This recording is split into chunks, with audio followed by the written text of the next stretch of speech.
Welcome to Sci-Fi Quantum Archives. Don't forget to like, subscribe, and explore. Time was never meant to be rewritten. It was meant to flow, steady and unbroken, through past, present, and future. That was the one constant, the one law that could never be defied. Until it was.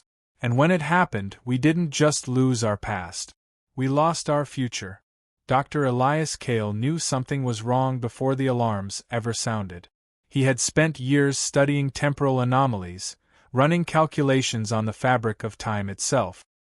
He had seen fluctuations before, moments where time bent in ways it shouldn't. But never like this. Never this. The numbers on his screen flickered, skipping between timestamps that had no business existing together. 1403, 1847, 212. Then they glitched, looping over themselves like a broken clock trying to force its hands into the wrong positions. The air in the observation station grew dense, heavier, as if the very concept of time was pressing down on him. His pulse quickened. He knew what this meant. Chronon waves, the very essence of time's motion, had ruptured. Something had struck the time stream, sending out ripples that should have been impossible. Then, the world around him shifted. Outside the reinforced glass of the observation deck, the city skyline blurred. Buildings stretched and retracted, their structures flickering between decades. Streets twisted, reforming as cobblestone paths one moment, then steel and neon highways the next. The sky darkened, then brightened, then vanished entirely, as if the very idea of a sky had been erased for a fraction of a second. Elias stepped back, his breath shallow. His own shadow, cast against the polished floor, hesitated, lagging behind him, then jerking forward, then sliding backward, defying everything he knew about light and physics. His throat went dry. This was no simple anomaly. He turned, heart pounding, scanning the room for Lyra, his research partner, the one person he trusted to help him make sense of this. She had been standing by the main console only moments ago. But now, the chair was empty. The screen in front of it still blinked with live data, the numbers flowing faster now, unreadable. Elias swallowed hard. Lyra? Silence. She had been there. He had seen her. Heard her typing. Felt her presence in the room. His fingers trembled as he reached for his communicator. Nothing. The signal was dead. He turned again, scanning every corner of the room, eyes darting between the shifting cityscape beyond the glass and the now empty workstation where Lyra had been. Then something on the screen caught his eye. A recording. A log entry. It was labeled with the current date, but the timestamp. His stomach clenched. The timestamp was set 24 hours in the future. Hands shaking, he pressed play. A voice came through. Not Lyra's. His own. If you're seeing this, it's already too late. The burst wasn't an accident. And whatever happens next, you were never meant to remember it. Then the screen glitched, distorting, shifting. And the entry vanished. As if it had never been there at all. The year was 2147. Humanity had conquered time, not in the way of myths and fiction, no crude machines warping men across centuries, but in the silent, calculated manner of control. Project Ouroboros had made sure of that. Time had been stabilized. Predictable. No paradoxes, no fractures, no impossible events rewriting history. Every moment followed the one before it in an unbroken sequence, and nothing ever deviated. Until today. Elias Kale sat frozen in the observation station, staring at the last remnants of a message that should not exist. A message from himself, from a future that should have been impossible. The words rang in his head, twisting through his thoughts like a foreign entity forcing its way into his mind. If you're seeing this, it's already too late. The screen in front of him was blank now, as if it had never displayed anything at all. No log entry. No recording. No proof that anything had been there. And yet, he remembered. The voice had been his. The warning had been real. He forced himself to breathe. The room was too quiet, the absence of Lyra's presence gnawing at the edges of his awareness. She had been standing right there. She had spoken to him minutes ago. But now, it was as if she had never been. Not gone. Erased. Elias clenched his fists, pressing his hands against the console. He had spent years studying time anomalies, preventing them, ensuring nothing ever disrupted the delicate balance humanity had built. But this was no ordinary disruption. The burst hadn't just altered the timeline. It had done something worse. It had rewritten it. He pulled up the Ouroboros central data feed, his fingers flying over the interface, desperate for any sign of a record, any trace of Lyra's presence. But where her name should have been, where her existence should have left behind trails of documentation, there was nothing. No personnel file, no biometric scans, no sign that she had ever been assigned to Ouroboros. Elias gritted his teeth. He knew what he was looking at. Time synchronization protocols ensured continuity. If someone vanished from the timeline, the system wouldn't register it as a deletion. It would simply overwrite reality, as if they had never existed in the first place. He leaned back, running a shaking hand over his face. Someone had triggered the burst. Someone had done this, and if Lyra was gone, it meant she had been in the way of whatever had changed. The doors to the observation station slid open, breaking the suffocating silence. Footstep. Controlled, measured. Elias didn't need to turn to know who it was. Director Riven, the head of Project Ouroboros, a man who had overseen the stabilization of time itself. A man who never showed emotion, never reacted to anomalies with anything other than cold, calculated assessment. Elias inhaled sharply before turning. The director stood just inside the threshold, hands clasped behind his back, expression unreadable. His presence alone confirmed what Elias already suspected. Ouroboros knew. Riven studied him for a moment before speaking, his voice devoid of urgency. Dr. Kale, I assume you've seen the anomaly? Elias clenched his jaw. The city outside was still shifting, flickering between structures that belonged to different centuries, as if the very concept of time had lost its meaning. He gestured toward the display.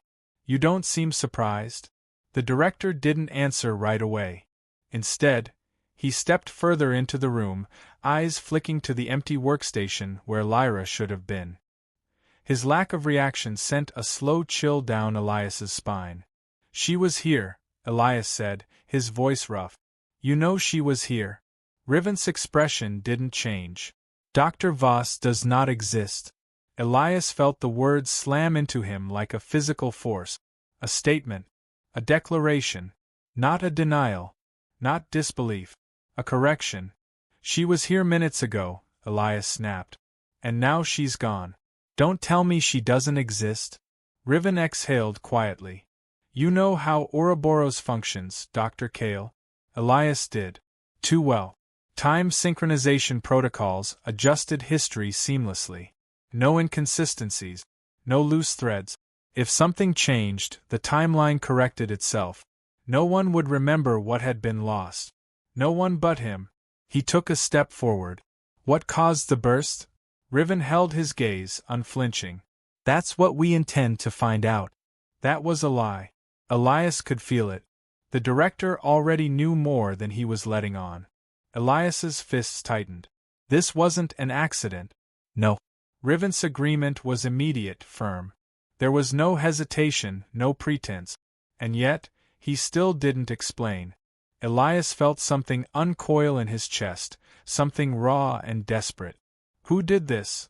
For the first time, Riven's expression shifted, just slightly.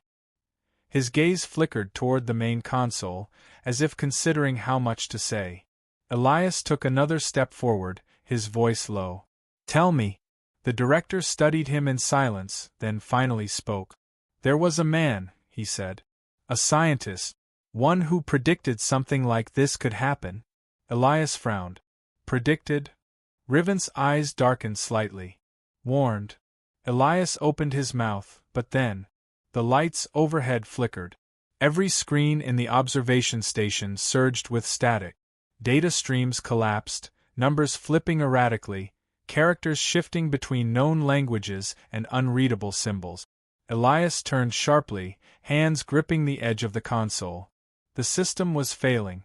All of it. And then, another timestamp appeared. Not the present.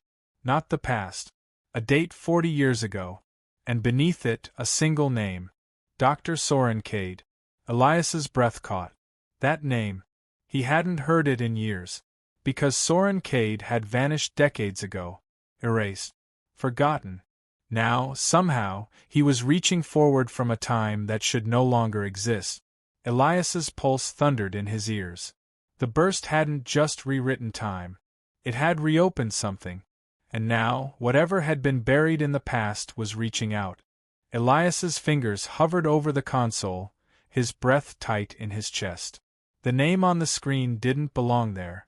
Soren Cade had been erased from the timeline years ago, his existence wiped clean, his research locked away, his warnings disregarded. And yet, there it was. A timestamp from 40 years ago. A name that no longer belonged in this world. Then the station shuddered. A low, deep tremor, like a breath exhaled from something too vast to comprehend. The light around him shifted, not flickering, not dimming, but changing, as if space itself had altered. Outside the observation deck, the world was unraveling. The cityscape flickered, distorting between eras, entire blocks dissolving into the skeletal framework of buildings long demolished. Streets twisted, stretching into designs that had no place in this century. The sky rippled, as though it were being rewritten moment by moment. And then, the moon. It blinked in and out of existence. 1 second, a perfect full sphere hanging high above, casting its soft glow over the earth. The next gone, replaced by an empty void, as if it had never been there at all.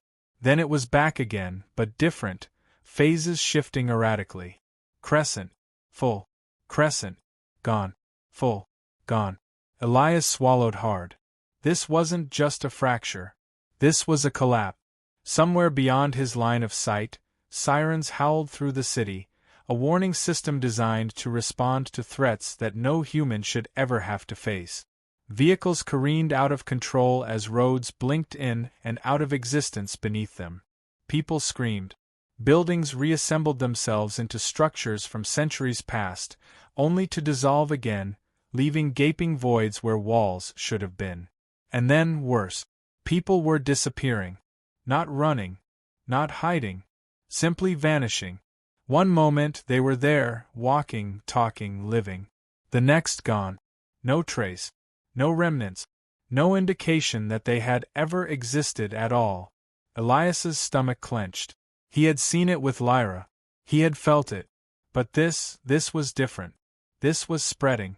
Then, as if reality itself had taken a breath, the entire city froze. Every ripple, every flicker of instability stopped. The chaos, the distortion, the unraveling of time, held in place, motionless. Ouroboros had activated temporal lockdown. Elias had read about it in classified protocols, a failsafe designed for an event that should have been impossible. The moment something threatened the integrity of the timeline, key officials, researchers, and high-priority individuals would be sealed inside a temporal stasis, a bubble of frozen time, preventing them from being affected by whatever changes occurred outside. It meant they were safe. It also meant that everyone outside that stasis was no longer protected. Elias's pulse hammered. He wasn't inside the lockdown. That meant he was expendable. That meant Ouroboros had chosen to contain the damage rather than stop it. That meant they weren't planning to fix this. He spun back to the console, his mind racing. He had seconds, maybe minutes, before time started shifting again. He needed to act. He pulled up the remaining data logs, forcing the system to process through the chaos. His fingers flew over the interface, searching, looking for the origin point of the burst. The screen blurred. Time distortion was corrupting the data itself. Numbers scrambled, timestamps flashed between centuries, entire records rearranged themselves. The system was fighting against something it wasn't designed to handle. Then there. A single coordinate. The place where the burst had first appeared, where time itself had fractured beyond repair. Elias's throat tightened. The source wasn't anywhere on Earth. It wasn't even in the solar system. It was coming from inside the sun. His hands clenched into fists. That was impossible. Nothing could survive inside a star. Nothing could generate an event like this from within one. But the data didn't lie. The burst had come from the heart of the sun, but not from now. The signature was old, ancient, buried deep within the layers of fusion and light. Something had been placed there a long time ago, and now it had awakened. Elias inhaled sharply. If he didn't track this now, if he didn't find a way to reach that point in time before reality settled into an irreversible state, there would be no second chance. He needed a team, and he needed a way into a time that no longer existed. His fingers moved fast, overriding security protocols, pulling up restricted mission access. Ouroboros wasn't going to stop this. He was going to stop this. But then, the console screen flashed. Not with data. Not with warnings. A video feed. A news broadcast. The timestamp in the corner read 48 hours from now. Elias's breath caught. The headline at the bottom of the screen sent ice through his veins. It was his face. His own image, displayed for the world to see. And the words beneath it. The man who doomed time. The air left his lungs. The screen glitched. And then, it went black. Elias sat in the darkness. The image of his own face still burned into his mind. The broadcast had lasted only seconds, but that was long enough. His name, his picture, the words written beneath them. The man who doomed time. It was a declaration. A sentence. A future already set in motion. The weight of it pressed against his chest, but there was no time to dwell on fear. If that future was real, then he had no choice but to rewrite it before it could happen. He needed a team. People who wouldn't ask questions. People who would act. The first was Celine Wraith, a rogue scientist, one of the few who had worked on Ouroboros in its early days before vanishing off the grid. Officially, she had been exiled for insubordination. Unofficially, she had seen something she wasn't supposed to and had chosen to disappear before Ouroboros could make that choice for her.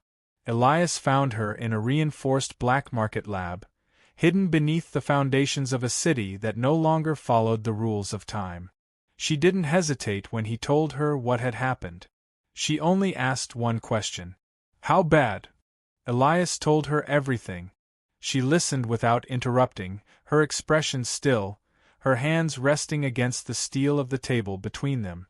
Then she stood, grabbed a bag of old world tech, and said, "Then let's go." The second was Jace Myron, a former Ouroboros agent, the kind that didn't take orders but carried them out anyway. He had been part of the Blackguard Division, the division designed to eliminate anything that posed a threat to the timeline. The last time Elias had seen him, Jace had been walking out of Ouroboros for good. His loyalty shattered when he realized the organization he had sworn himself to wasn't protecting time. It was controlling it. Elias found him in the outskirts, in a city where time was decaying, entire streets frozen in the past while others surged forward into the future. Jace hadn't asked why Elias needed him. He had only looked at the shifting skyline, then back at Elias, and nodded once. 3 people. Not enough. But all he had. They moved quickly. The chronovault was buried beneath the lowest levels of Ouroboros, a place that didn't exist on any records. A place meant to hold the most dangerous information about time itself. They reached the entrance under the cover of distortion, slipping between moments when the city flickered between states of existence. Celine worked the security bypass. Jace kept watch. Elias stood at the edge of the vault doors, his heart hammering in his chest. He had spent years inside Ouroboros, and not once had he seen the vault. The doors slid open. Inside, the walls pulsed with shifting light, data streams running through transparent panels like liquid equations. The room wasn't just a storage site, It was a living archive, built to adapt to time's changes in real time. Celine moved first, searching the interface for anything related to the burst. Jace stayed by the entrance, his hand resting lightly against the weapon at his side. Elias stepped forward, scanning the feeds, searching for a pattern in the endless flow of information. Then, there. A single entry, buried beneath layers of encrypted history. The coordinates were clear. The burst had come from inside the sun. But not from now. The energy signature was older than the solar system itself. Elias's breath caught. This wasn't just an anomaly. It wasn't just an error in time. Someone had sent the burst backward. Jace exhaled sharply. That's not possible. Elias stared at the data. It shouldn't have been possible. But it had happened. Two possibilities. Either someone had tried to erase human history before it even had the chance to begin. Or someone in the future was calling for help. Celine's fingers flew over the interface. This map is incomplete, she murmured. If we want to know who did this, we need deeper access. She reached for the next layer of encryption. Then, the alarms. Sharp. Deafening. The air in the vault shifted, pressure folding inward, as if something outside had changed the very flow of reality itself. Jace moved first, his weapon raised. We need to go. Now. Elias turned to the interface. He couldn't leave yet. Not without the full picture. Celine cursed, her hands racing over the controls. The system was locking down, the data slipping out of reach. The air outside the vault thickened. And then Elias felt it. Not a presence. Not a sound. A change. The kind that only happened when time itself had decided to intervene. Jace's voice was sharp. Blackguard. Elias's stomach tightened. Ouroboros wasn't just containing the damage anymore. They were eliminating anyone who got too close. Celine pulled a device from her pack, something old, something illegal. A temporal destabilizer. It wouldn't stop Blackguard, but it would give them seconds, just enough time to move. Jace threw the first shot. The doors blew open. Elias grabbed the nearest drive from the interface. The data wasn't complete, but it was enough. They had to run. The moment they stepped outside, time fractured. The streets weren't the same. The air felt wrong. Elias turned. And froze. The city was gone. The skyscrapers, the structures, the flickering skyline of 2147 erased. And in its place, a world that should not have existed. The year was 2024. And time had already begun to fall apart. Elias staggered forward, the weight of time pressing against his chest like an unseen force. The city was gone. The future was gone. And the year. The year was 2024. The air was dense, thick with something unrecognizable. It smelled wrong. The streets were silent, but not in the way abandoned places usually were. There was no decay, no echoes of a world that had been left behind. Instead, the silence was something deeper. Something that felt unfinished. Celine swore under her breath, already scanning their surroundings, her hands gripping the pack of stolen data drives. Jace exhaled sharply, his grip tightening on his weapon. Neither of them spoke the question that hung in the air between them. What had happened here? Elias turned, trying to make sense of the cityscape stretching in front of them. The skyline was fractured. Not broken, not destroyed, but wrong. Buildings flickered between different states of existence, some appearing decades older, others standing in styles that hadn't even been conceived yet. Roads twisted, stretching too far, then shortening again, as if reality itself was struggling to remember what this place was supposed to be.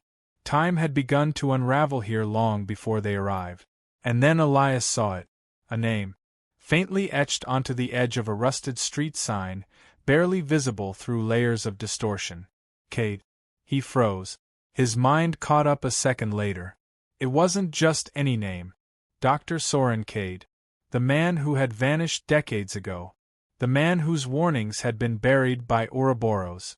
The man whose name had resurfaced on the corrupted logs in the vault. He was here. Elias's pulse hammered. If Cade had survived outside of time itself, if he had found a way to exist in this fragmented reality, then maybe he had the answers they needed. Jace was already moving, his instincts kicking in. "We're not the first ones here," he muttered. He gestured toward the edges of the street, where the asphalt had shifted, pushed outward in unnatural patterns. Not by weather, not by erosion, by something else. Elias didn't hesitate. He moved. They followed the distortions, following the way the world had been altered, tracking the fractures in reality until they reached it. A bunker. It was hidden beneath layers of collapsed structures, sealed off beneath a shielding that flickered between existing and not existing.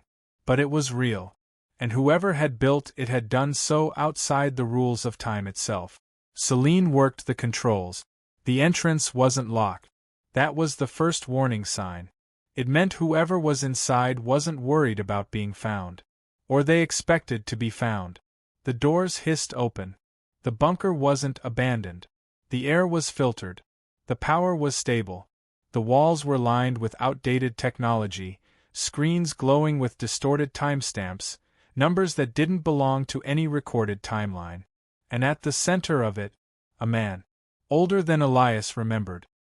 His hair, once sharp and controlled, was now streaked with white, his face marked with years that hadn't existed for him when he disappeared. His hands rested on the console in front of him, but he didn't look surprised. His eyes met Elias's, and he smiled. "You're late." Elias's throat tightened. Soren Cade had been waiting for him. Celine stepped forward, her voice sharp. "How are you still alive?" Cade exhaled slowly, shifting his gaze toward the screens around him. "Because I left before they could erase me." Elias felt something cold settle in his chest. Ouroboros hadn't just buried his research. They had tried to erase him. But somehow, he had survived outside of time's grasp.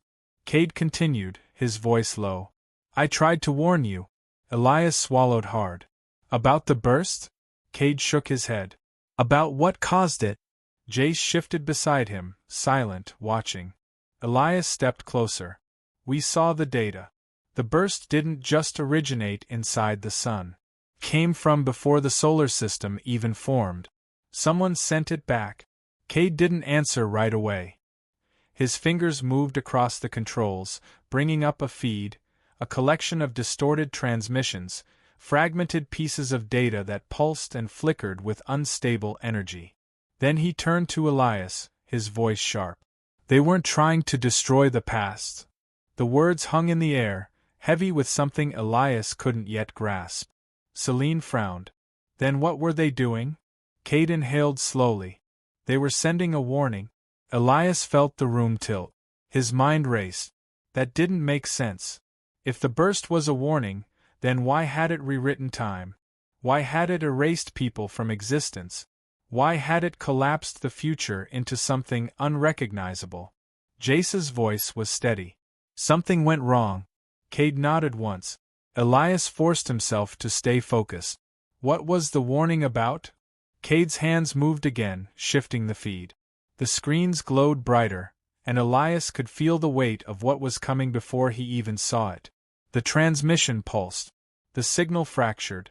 And then the feed stabilized, showing an image that should not have been possible.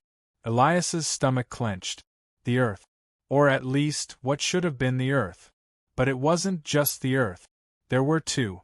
Side by side, one floating above the other, hanging in the sky like a reflection in glass. The second Earth was not the same. Its continents had shifted, its oceans darker. Structures rose from its surface, massive, unnatural formations stretching into the atmosphere, twisting, moving, their patterns changing even as Elias tried to process them. Celine whispered, "What the hell is that?" Cade's voice was quiet. "It's us." Elias turned to him, his pulse hammering. Cade didn't look away from the screens. "That's our future." The weight of the words settled over them like a force pressing against reality itself. The burst hadn't just rewritten time. It had unlocked something that was never supposed to exist. And now it was here. Elias stood motionless, his mind refusing to accept what his eyes were seeing. Two Earths. One real. One impossible. A world that should not exist staring back at him from the sky. And yet it was there. Cade's voice was low, steady. That's not just our future. That's the result of the burst. Elias's pulse pounded in his ears. He forced himself to focus. You said it was a warning? Cade nodded. It was. But the message was corrupted. What we received, it wasn't just a transmission. It was something else. Something waiting at the end of time. And now, it's waking up. A weight settled in Elias's chest. This wasn't just about the past. This wasn't about someone interfering with history. The burst wasn't meant to erase humanity. It was meant to alert them. Something was coming. And if they didn't act now, it wouldn't just be the past that collapsed. It would be the future. Elias turned to Celine and Jace. We have to get back. Jace exhaled, glancing up at the sky. If that thing up there is the future, then how much time do we have before it becomes the present? Cade's answer was immediate. We're already out of time. Elias didn't hesitate. They had to return to 2147. They had to stop the timeline from solidifying before it was too late. Before this new future became permanent. The transition was violent. Time was no longer stable, no longer moving in the way it was meant to. The process of returning to 2147 felt wrong, like being forced through a machine that no longer understood how to function. When they emerged, they weren't in the observation station. They weren't in Ouroboros. They were inside the fractures of time itself. The world flickered between moments. Buildings collapsed into their foundations, then reformed. The air crackled. People appeared for fractions of seconds before vanishing again, as if they had been yanked from different timelines and abandoned here. Celine caught herself against a console, her breath sharp. We're too late. Elias looked up. The second Earth was now visible from this time. Whatever was happening, whatever had started in the past, had already begun to overwrite the future. He turned to the main terminal. Ouroboros' security systems were still partially functional. The temporal lockdown had sealed off key officials, but the stabilization systems were failing. They had one option left. They had to override everything. Jace's voice was tense. You realize what you're doing, right? Elias didn't look at him. If we don't reset the timeline, the fractures become permanent. That second Earth becomes real. And whatever's inside of it. Jace shook his head. You think you can just erase it? Elias met his gaze. That's the only way. Jace's jaw tightened. No, it's not. Celine was already working through the override sequences, bypassing security clearances, rewriting the failsafes that Ouroboros had built into the timeline. Elias could feel it now. Time itself was resisting them. It didn't want to be reset. It had already begun to change. Jace stepped back. His hand hovered near his weapon, but Elias knew this wasn't about a fight. This was something else. You really think we were meant to stop this? Jace said quietly. Elias narrowed his eyes. What are you talking about? Jace exhaled. You saw it. We all did. That second Earth. The structures. The way reality is shifting. It's not random. Something is shaping it. Something is building it. Elias didn't move. Jace's voice was steady. What if this isn't a mistake? What if this is evolution? The words cut through the air like a weapon. Celine's fingers hesitated over the console. Elias's chest tightened. You think we should let this happen? Jace's gaze didn't waver. I think this is bigger than us. Bigger than stopping a paradox. Bigger than reversing the burst. Time isn't breaking, Elias. It's changing. And maybe it was always supposed to. Elias's breathing was shallow. This wasn't just about fixing time anymore. This was about choosing the future. Celine's voice was tight. We don't have time for this. The countdown is already running. Either we reset the timeline, or we let this new version of reality take hold. Jace didn't flinch. If you reset it, we erase everything. Everything we've seen. Everything we've learned. We don't know what happens after that. We don't know if we're making it worse. Elias's hands curled into fists. Jace wasn't wrong. The burst hadn't been sent by humans. It had come from something at the end of time. Something that had been waiting. Something that had finally reached back to the past. And if they erased this, if they reset everything, would it even stop? Or would it just start over again? Celine's voice broke through his thoughts. Elias. He turned. The countdown was at 60 seconds. This was it. 2 choices. Erase everything. Or let the future unfold. His heart pounded. 50 seconds. If they reset the timeline, they could restore order. Stop the fractures. Prevent the second Earth from becoming reality. But what if they were wrong? What if time wasn't meant to be saved? 40 seconds. He could feel it now. The second Earth wasn't just appearing. It was becoming real. The sky flickered, its presence forcing itself into existence. The structures on its surface were moving, expanding, reaching toward them. 30 seconds. Jace watched him. Celine waited. Elias's hands hovered over the control panel. 20 seconds. 2 futures. 1 choice. 10 seconds. His breath caught. 5, 4, 3, 2. Elias made his choice. The countdown reached 1 and then everything stopped. Not time. Not reality. Something deeper. A force that shouldn't have existed between time. Elias felt it before he understood it. A pull, not from the past or the future, but from outside the timeline itself. His vision blurred, his body felt weightless, then dragged, through something that wasn't space, wasn't light, wasn't anything he had ever known. And then, he was somewhere else. The sound hit first. Not alarms. Not the world breaking apart. A voice. A breath. A presence that shouldn't have been there. He turned. She was standing in front of him. Lyra. Not erased. Not gone. Moved. Her eyes locked onto his, and for a moment, all the chaos, all the fractures, all the impossible choices faded into the background. Then she shook her head. You can't do this.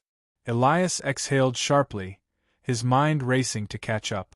She wasn't a ghost. She wasn't a fragment. She was real. Alive. But she wasn't supposed to be here. He tried to find the words. How? I was never gone, she said quietly. I was pulled out of sync, shifted between layers of time. While everything changed, I saw it happening. I saw what you were trying to fix. And I saw what comes next. Elias's pulse pounded. Then you know why we have to reset the timeline? She didn't look away. You think this is a mistake? That everything breaking apart means something went wrong. But what if it didn't? Elias clenched his jaw. We can't let this happen. Lyra took a slow step toward him. If you reset time, everything here disappears? He swallowed hard. That's the point. Her voice didn't rise. It didn't need to. Not just the fractures. Not just the second Earth. Everyone. Elias felt his breath catch. She wasn't just talking about the anomalies. She was talking about the people who now existed because of them. His stomach twisted. He had been so focused on fixing time, on preventing the second Earth from merging, that he hadn't stopped to think about what that meant. This wasn't just a paradox. It was a new reality. And if he reset time, every single person who had been shaped by this broken timeline, people who were born because of the distortions, people who had memories, lives, choices that shouldn't have existed, they would never have existed at all. Elias's hands curled into fists. That world up there. He motioned toward the second Earth, the one still looming in the sky, shifting, twisting into something unrecognizable. It isn't stable. It's going to collapse. The two timelines can't coexist. Lyra didn't move. And if you reset everything, how do you know it won't just happen again? Elias swallowed, the weight of it pressing against his ribs. He didn't. He had assumed that by restoring the original timeline, time would be safe, stable, that whatever had caused the burst, whatever had sent that pulse back through history, would be prevented. But what if he was wrong? What if resetting time didn't stop the thing at the end of time from trying again? His hands shook. He had spent years studying time, understanding its rules. But this was something beyond rules. A choice. His chest tightened. If I don't stop this now, it's going to kill everyone. Lyra's voice was quiet. How do you know? Elias exhaled. Because it already is. As if on cue, the world around them lurched. The fractures in the sky widened. The ground beneath them shifted, entire streets bending at unnatural angles as if reality itself was folding inward. The second Earth wasn't just appearing anymore. It was merging. Buildings flickered, overlapping between two different versions of themselves, their structures no longer belonging to a single moment in time. People appeared and disappeared, entire city blocks warping into the future and then back into the past in a single breath. It wasn't going to collapse. It was going to consume everything. Elias turned back to Lyra. This isn't evolution. It's annihilation. Her expression didn't change. And how do you know the reset won't cause the same thing? He didn't have an answer. His mind screamed at him to act. He had seconds now. Seconds before the fractures became irreversible. Celine's voice broke through the calm Elias. We don't have time. Make the call. Jace was yelling something, his voice drowned beneath the roar of time itself collapsing. Lyra didn't move. Elias's chest ached. Reset the timeline, erase everything. Or let this future play out, risking everything. The world shuddered. He had to choose. His hand moved toward the console. The chronon core pulsed beneath his fingers, waiting. The final burst, the last override. One action. One moment. Elias activated it.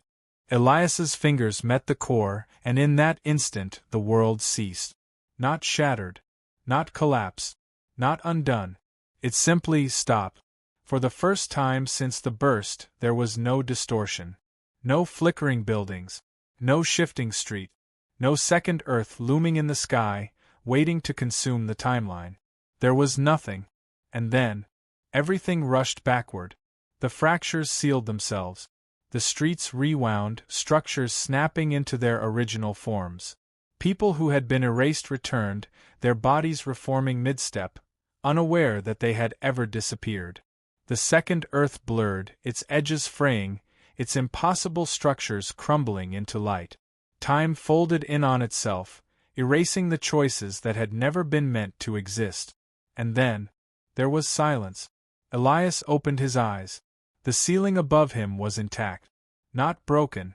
Not distorted. The air smelled clean, not heavy with the scent of time unraveling. He was back.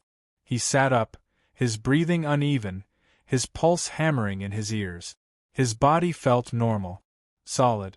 The way it was supposed to feel. He knew this place.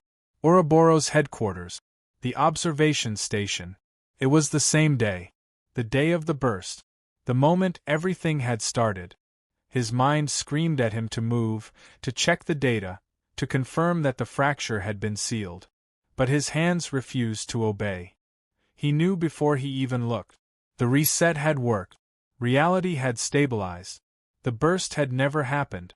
The city outside the reinforced glass stood untouched, bathed in morning light, unmoving, solid. No distortions. No fractures. No impossible second Earth staring back at him from the sky. He swallowed hard, his chest tightening. It was over. But something was wrong. The air was too still. Too heavy. Not with the weight of time collapsing, but with something missing. His head ached. Not from exhaustion. From memory. He shouldn't have remembered any of this. If time had reset properly, if the override had been complete, he should have no memory of what had happened. The fractures. The second Earth. Lyra. Lyra. His breath caught. He turned, searching for her workstation, for any trace that she had returned along with the timeline. Nothing. The space where she had stood hours ago, where she should have been, was empty. The system logs were intact. The records were uncorrupted. Lyra's name was nowhere. His chest felt tight, his pulse uneven. She had been right. She hadn't been erased. She had been moved, shifted into a different layer of time. And when he had reset the timeline, she had never come back. Elias's hands curled into fists. He had brought time back to what it was supposed to be, but that didn't mean it had come back exactly as it had been. Something had been lost. Or worse, something had been left behind. The air in the station shuddered. The monitors flickered. A low hum vibrated through the walls, deep and unfathomable, shaking the floor beneath his feet. Then, the sun pulsed. Elias turned sharply, his breath locking in his throat. Outside the station, beyond the glass, the sky brightened. Not in the way of sunrise. Not in the way of any natural light. It was a pulse. A single wave of unknown energy rippling outward from the sun's core, sweeping across the earth in an instant. His skin prickled. His mind recoiled. He knew that energy. It was the same signature as the burst. His heartbeat pounded against his ribs. No, this wasn't possible. He had stopped this. He had reset time. He had undone everything before it could begin. And yet, the pulse had still happened. His breath caught. The burst hadn't been a paradox. It had been a warning. And now, as the pulse settled, as the world remained intact, as the fractures remained sealed, he understood. They hadn't stopped it. They had only delayed it. The force at the end of time, the thing that had sent the burst backward to begin with, it hadn't been erased. It had been watching. And now it knew he existed. Time was never meant to be rewritten. But now, something out there knows that it can be. Elias made his choice. But was it the right one? The fractures have been sealed, for now. The second Earth is gone, for now. But the force at the end of time is still waiting. Watching. And the next time it reaches back, will there be anyone left to stop it? What happens when time itself fights back? If you want to uncover what's coming next, if you want to see where this story leads, subscribe now. Because in a timeline where the past can be rewritten, your future might already be changing. If you believe humanity deserves a future among the stars, subscribe now. Only those who'd abandon Earth to its fate will scroll past.